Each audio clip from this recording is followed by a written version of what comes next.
యోహాను సువార్త 3:16. దేవుడు లోకాన్ని ఎంతో ప్రేమించాడు. దేవుడు లోకాన్ని ప్రేమించాడు కాబట్టి మనము ఈ లోకంలో ఉంటున్నాం. ఒకటి మనం గమనించాల్సి, ఆయన ప్రేమ లేనిదే మనము లేము. ఎలాగా అని అంటే, ఈ ప్లేస్ లో గాలి ఉంది, ఆ గాలిని మనం పీల్చగలుగుతున్నాం. మనం చూడగలుగుతున్నాం గాలిని? లేదు. మనం గాలిని చూడలేని. అలాగే దేవుని ప్రేమ మనము చూడలేనిది. కానీ చూడలేని గాలి మనం ముక్కు మూసుకొని కాసేపు ఉన్నాం అనుకోండి, ఏమవుతుంది? ఊపిరాడక చనిపోతాం. అలాగే మన దేవుని ప్రేమ లిటరల్ గా మనకి కనపడదేమో, కానీ మన పట్ల ఆయన ప్రేమ ఉంది. ఆ ప్రేమ బట్టి మనము జీవించగలుగుతున్నాం. మన మానవునికి ఊపిరి ఎలా ఉంటుందో, మనిషికి దేవుని ప్రేమ అంత ముఖ్యమైన. దేవుడు ఏం చేశాడంటే, ఇక్కడ నిర్గమకాండము 34వ అధ్యాయము 6వ వచనం, యెహోవా కనికరము, యెహోవా కనికరము, దయా, దీర్ఘశాంతము, విస్తారమైన కృపా సత్యములు, విస్తారమైన కృపా సత్యాలు తన దేవుడైన యెహోవా. కింద తర్వాత చూస్తే తర్వాత మోషే అంత ఉంటది. కానీ ఆయన క్యారెక్టరిస్టిక్స్ అంటే దేవుడు ఏమి కలిగిన వాడు? దేవుడు ఏమి కలిగిన వాడు? విస్తారమైన కృపా సత్యం. అంటే అది ఏంటంటే కొలవలేనంతది. విస్తారంత అంటే ఇంకా అసలుకి మెజర్ చేయలేదు దాన్ని. అంత కృప కలిగిన వాడు. ఈరోజు మన జీవితాలు బాగున్నాయి. మన జీవితాల్లో ప్రతి విషయంలో మనం చేసే ప్రతి అడుగు, మనం వేసే ప్రతి అడుగు, మనం ఉదయకాలం లేచి సూర్యోదయాన్ని చూడగలుగుతున్నాము అని అంటే దేవుని కృప. ఈ దేవుని ఈ పైన ఉన్న ఇవన్నీ ఏంటంటే, ఇవన్నీ నా వరకు నేనేమనుకుంటానంటే, ఇవన్నీ దేవుని యొక్క ప్రేమలో ఇమిడి ఉన్నాయి అనిపిస్తుంది. ఇవన్నీ ఒక్కొక్క దగ్గర చూసినట్లయితే బైబిల్లో ఎన్నో రకాలైన దేవుని యొక్క ప్రేమని చాలా భక్తులు వ్యక్తపరుస్తారు. 1 యోహాను 3:16, ఆయన మన నిమిత్తం తన ప్రాణము పెట్టాను గనుక దీని వలన ప్రేమ ఎట్టిదని తెలుసుకొనుచున్నాము. ఆయన మన కొరకు ఏమైనాడు? ప్రాణము పెట్టాడు. సో ఈ లోకంలో మన కొరకు ఎవరున్నారు? ప్రాణం పెట్టే వాళ్ళకి ఎవరైనా ఉన్నారా? ఎవరు లేరు. మన కొరకు ప్రాణం పెట్టే వాళ్ళు ఎవరు లేరు.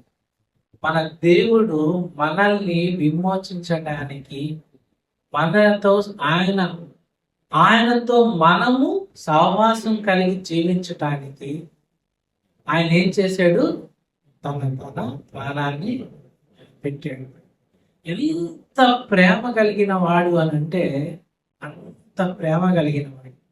అటువంటి ప్రేమ కలిగిన దేవునికి మనం రిటర్న్లో ఏమి ఇవ్వగలుగుతున్నాం? మనం ఏం చేస్తున్నాం? మనం ఒక ఆదివారం వచ్చి ఆరాధనలో పాల్గొని కాసేపు ఉండి ప్రేయర్ చేసుకొని ఇంటికి వెళ్ళిపోతే సరిపోయిందా? నిజంగా దేవునితో సహవాసం అంటే ఎలా ఉండాలి? దేవుడు ప్రేమ. ఇప్పుడు ఫర్ ఎగ్జాంపుల్, నేను ఒక చిన్న ఎగ్జాంపుల్ ఏంటంటే, మా ఇంట్లో కుక్క ఉంది. అది ఎక్కడి నుంచి వచ్చిందో ఏమో తెలియదు.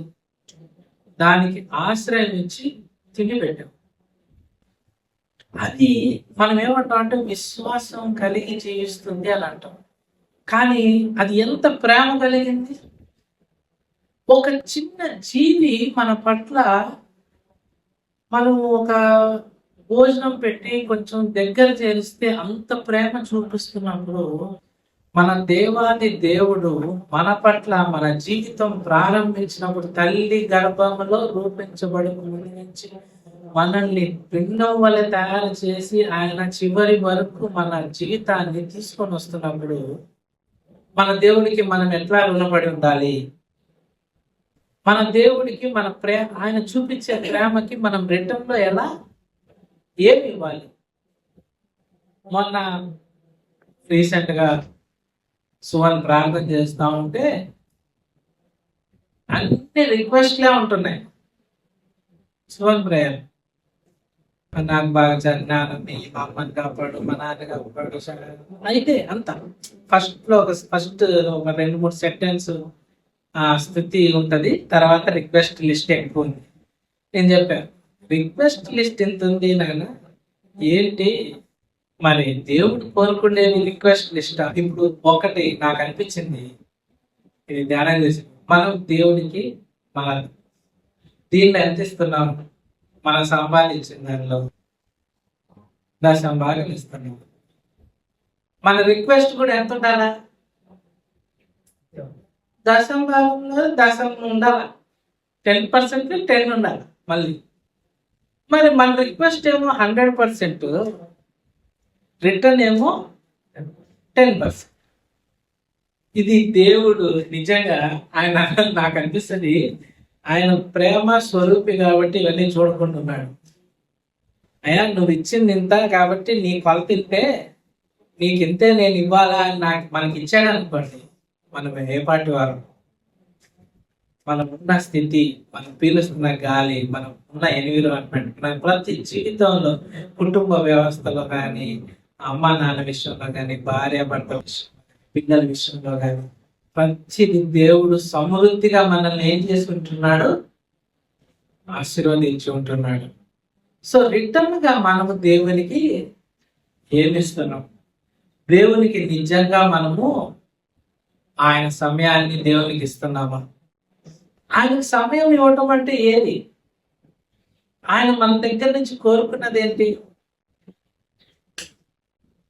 వాళ్ళు ఇప్పుడు మన నిత్యము కెరూబులు శరూబుల చేత కీర్తించబడుతూ కొనియాడుతున్న దేవుడు మన కొరకు ఈ లోకానికి ఎందుకు రావాలి?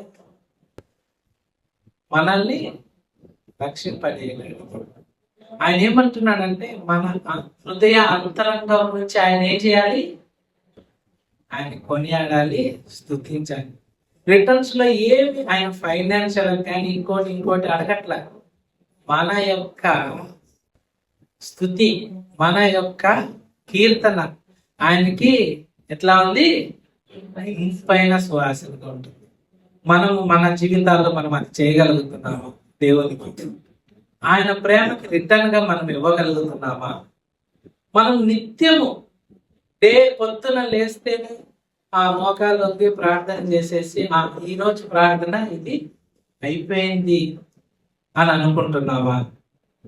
దేవుడు అలాగే పొద్దున్న లేసి ఆ పవన్ నిద్ర లేసా అని అక్కడితో క్లోజ్ చేసాడు అనుకోండి, తర్వాత పరిస్థితి ఎట్లా ఉంటుందో తెలియదు.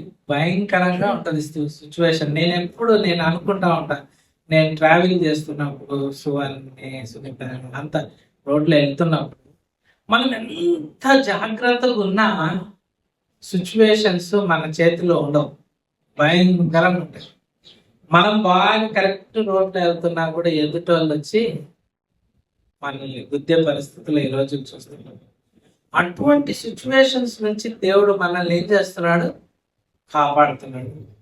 ఎన్నో ఫైనాన్షియల్ క్రైసిస్ లో ఇంకా ఏదన్నా అనుకోండి, అంటే కొన్ని పరిస్థితులు ఎట్లా ఉంటదంటే, బ్యాంకులో డబ్బులు ఉంటాయి చేతిలో, ఆ సమయంలో నాకైతే చాలా సార్లు జరిగింది, ఈ స్కానర్ మీద డిపెండ్ అయిపోయి ఒకసారి లిటరల్ గా అయితే నేను ఢిల్లీ ఆగ్రాకి వెళ్ళినప్పుడు, మా అక్క కూడా గుర్తుంది, వెళ్ళినప్పుడు నేను సునీత వెళ్ళాము ఆగ్రా, తాజ్ మహల్ అంతా తిరిగాము.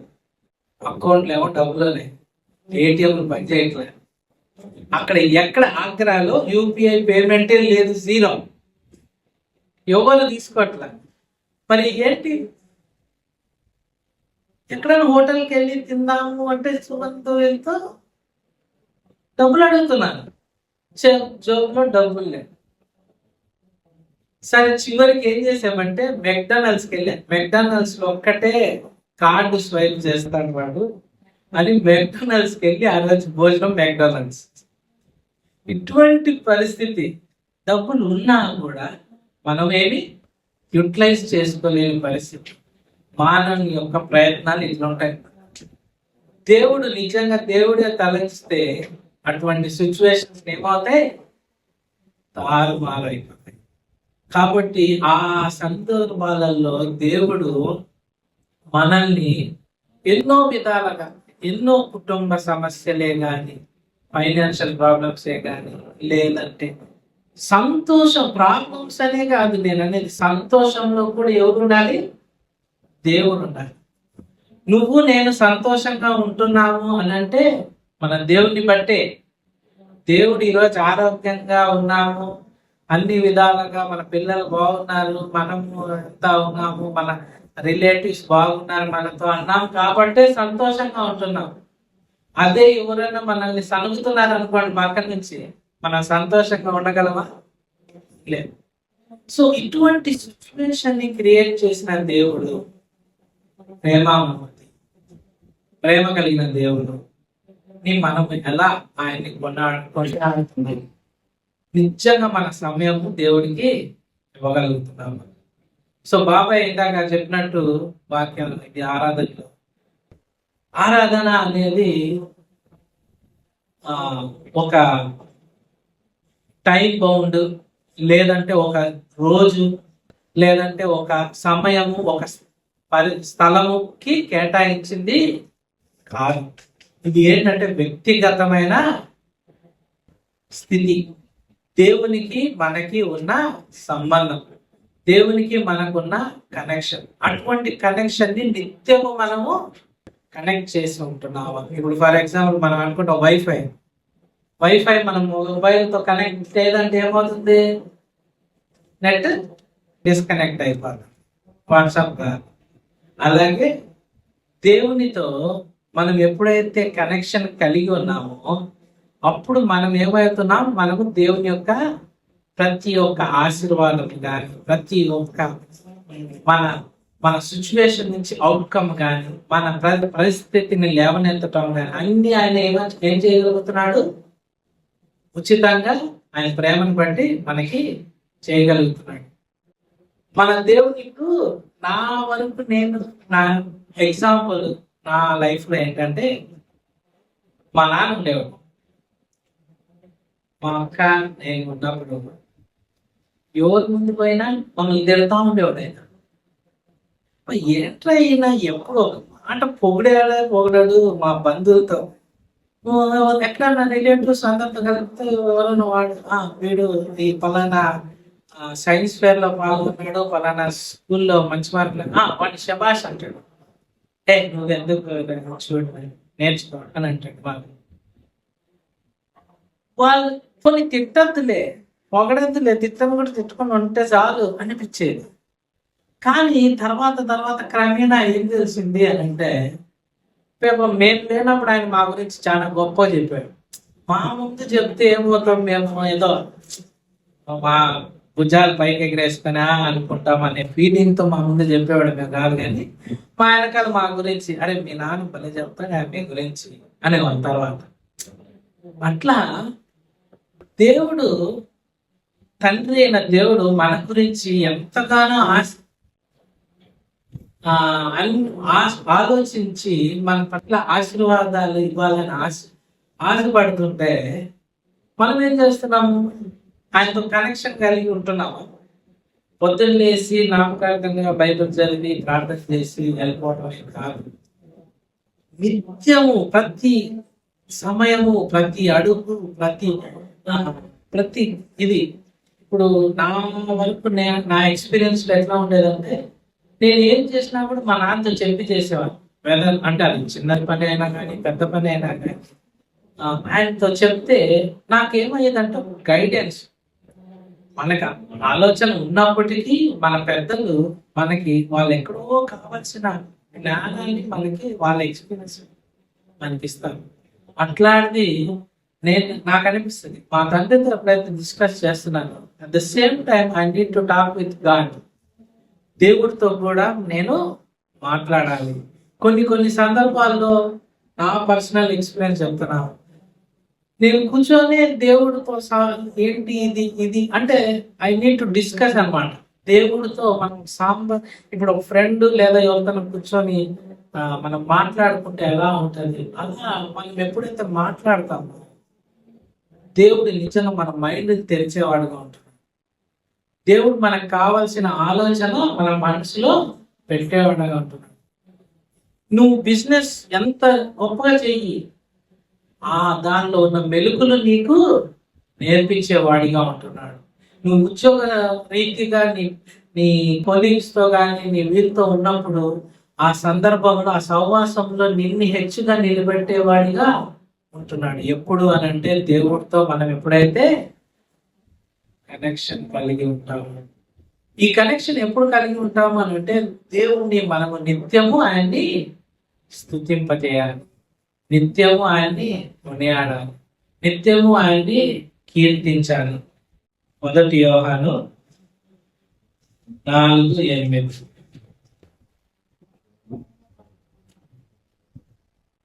దేవుడు ప్రేమ స్వరూపి, దేవుడు ప్రేమ స్వరూపి, ప్రేమ లేని వాడు దేవుని ఎరుగడు.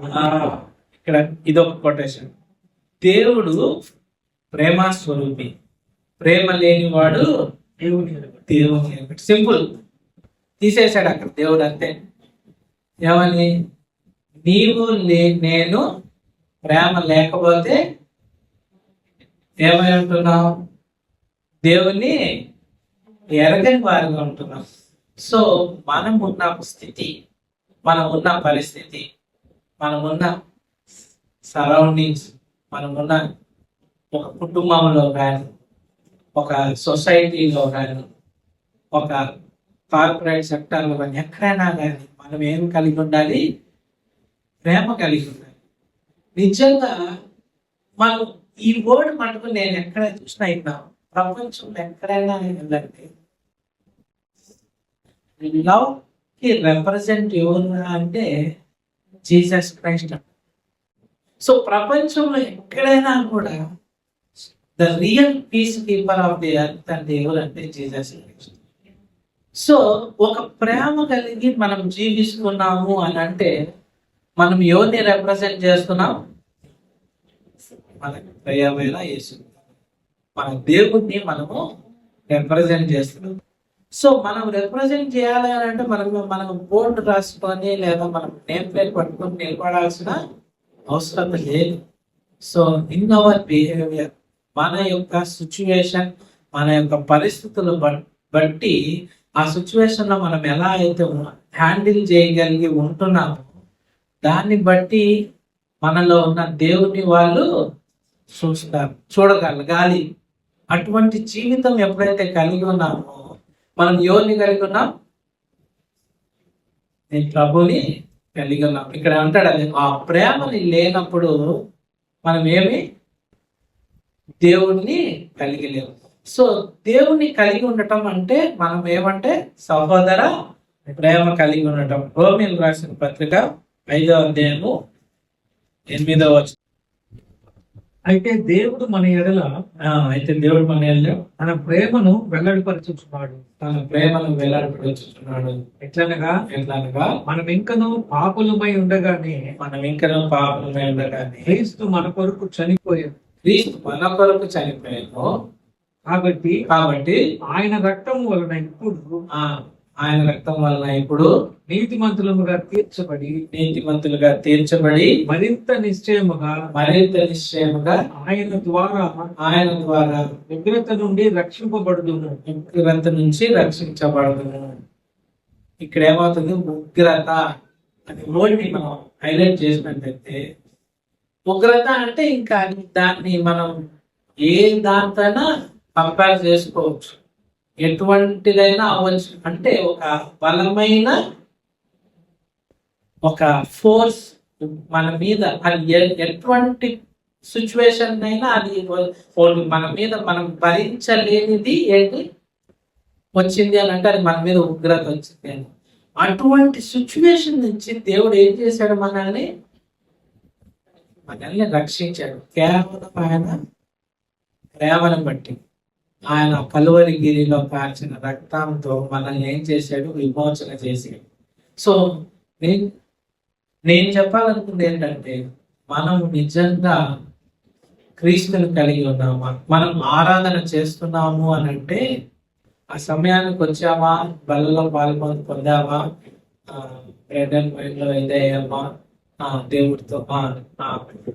అందుకని దేవుడు దాని ముందు ఏం చెప్తాడంటే, మీరు మీ హృదయాన్ని ఏం చేయమంటాడు?